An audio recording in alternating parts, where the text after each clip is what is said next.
Hey guys, it's MFG Cuber, and today I will be teaching you how to solve the 4x4 Rubik's Cube. So let's get right into it. So first let's start by scrambling the cube. So you must know how to solve a 3x3 in order to solve this 4x4. So yeah. So first what you do, also I forgot one more thing. I'm going to expect you know notation. So yeah. So first what we do, for all these big cubes, you want to make these bars. So we see this needs to go here. So this empty spot is in the top left of its center. So this piece needs to be in the top left of its own center. And then it's already there, so we could just move it over here. And then we look at these two pieces. They're in the same slice. We want them to be in adjacent slices. Like I said, this empty piece is in the top right corner, so we need this one to be in the top right corner as well. And then we can just join them together, and then bring it back down. So then you want to solve its opposite center. Opposite of white is yellow, opposite of blue is green, opposite of red is orange. So, what you do, you just join these together, but it'll mess up this center. So what you do is move it into a different slice, and then bring this back down. It's called the spin algorithm. It goes right, white, wide right, wide right, U, wide right prime. That's just how it goes. And then we look at these two pieces. They're in the same slice. We want them to be in adjacent slices. And then join them together. And then do the spin algorithm, but don't move this into the empty spot. Instead, put these in the same slice. And then do the spin algorithm, but instead do it with the U2. And then bring it back down. So that is the first step, is to make the first two centers. The next step is to make both centers. So start with the blue center. So we see a bar right here, and we want to focus on these two pieces. They're in the same slice. We want them in adjacent slices. So they're in adjacent slices now. We could just join them together. And if they're like this, then move this over to here. And then bring it back. And make sure this bar is vertical as well. And then make this bar vertical and then join them together. And then after you do that, hold this center so it's on the left. And then what you want the centers to be like is blue, orange, green, and red, called BOGR, because it stands for blue, orange, green, red. So most of the orange pieces are here. If you get this case where there's an L shape here and the other pieces below here, make it so this space is right here, and then make this piece right here. So like that. And then you join these together, move that so it's vertical, and then bring it back down. And that solves. Then we'll do the next center. So it goes B, O, G, R. So the next center. These are the last two centers. Once you solve this center, then this center will be solved also. So what we do, this is in the wrong place. Most of it is in the wrong place. Just move one of the bars up into the layer using the spin algorithm. This is one of three cases. I just showed you the previous case.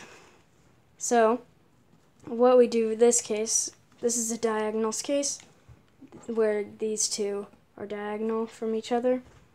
We just do the spin algorithm and it will give us a different case.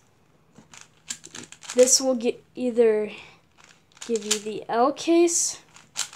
Hold on, this will either give you the L case or the bar case. In this case, it gave us the bar case. So we hold these in the same slice, and make sure that you move it like it goes B-O-G-R. So we move this green one into here and do a U2 and then bring it back down. So that's second case. This is the L's case where there's two L's. And so what we do is we hold this piece here and then hold this piece here. And then we just do the spin algorithm. So yeah, and then that'll solve. Okay, so this will either solve your centers or get you to the 2-bar case, which we've already covered. So we could just solve it. And now all the centers are solved. The next step is to pair all of the edges. Pair up all the edges. We're converting it into a 3x3 right now, so we can solve it exactly like one. And then look for the two pieces. I see two of the same kind right here. Hold them, make sure they're in adjacent slices. If they're not, and they're in the same slice, just do the algorithm R prime, U, F prime. And that will make them in adjacent slices. And then we join this with this edge. There's our new edge. Also make sure there's a broken edge in the top layer. So we could just do that. And then, okay, I forgot to explain it. Make sure there's an unsolved edge right here. And then do the spin algorithm using only the outer layers, like that, and then restore the centers. And we could just keep doing this around the entire cube. If you can't find a broken edge in the top layer, then there must be one in the back. So what you do is you move that broken edge into the top, and it's already in the correct place. So we just do the same thing again. And that's it. Also keep doing this until you have all of the centers solved, or exactly 2 left that are unsolved. If you're trying to build your edge and there are no edges in the top layer or the back layer, then there must be one in the bottom layer. Well, there's already one in the back. Then there must be one in the bottom layer. Move that into the back layer and then move it into the top layer. Don't just... Okay, so if don't move it to the front, because once you do that, well, actually, never mind. You could do it either way. So we could just do that thing. And now we have 2 broken edges left. We can't just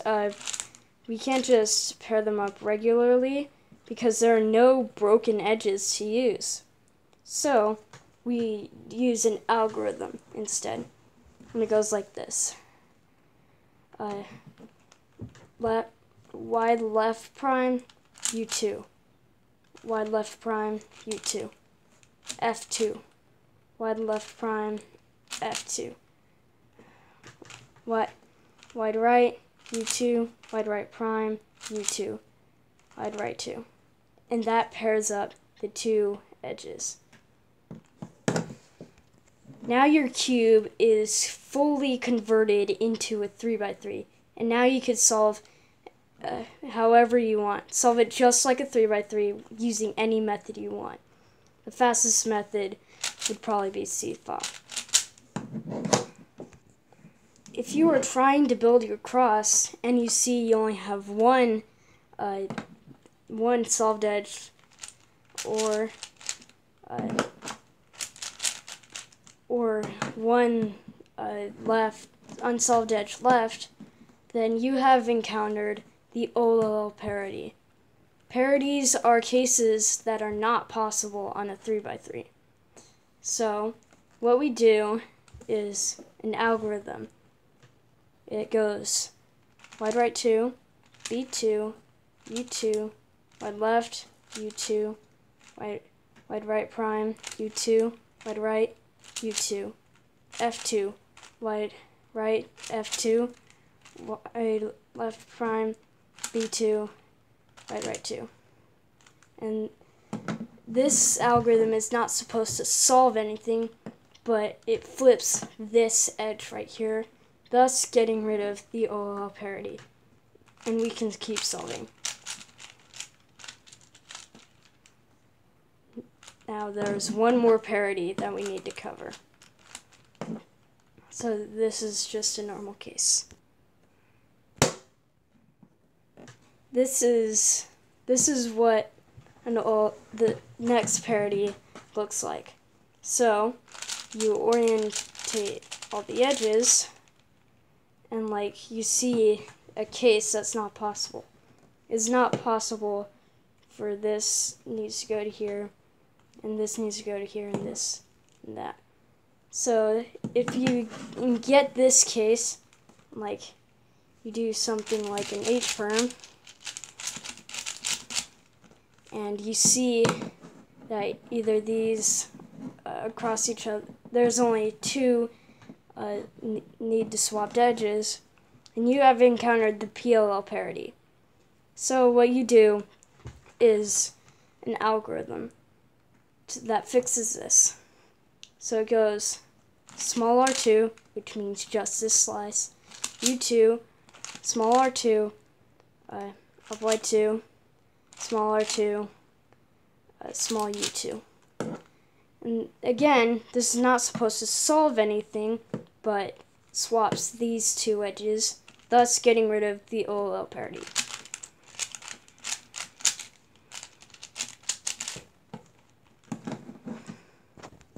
That is pretty much it for this entire tutorial, and I do apologize. I do not know how to make those algorithms appear on the screen. Just pause the video a bunch and write the algorithms down. That's probably the best solution. And I want to thank you guys so much for watching, and I will see you next time in my next video. Bye!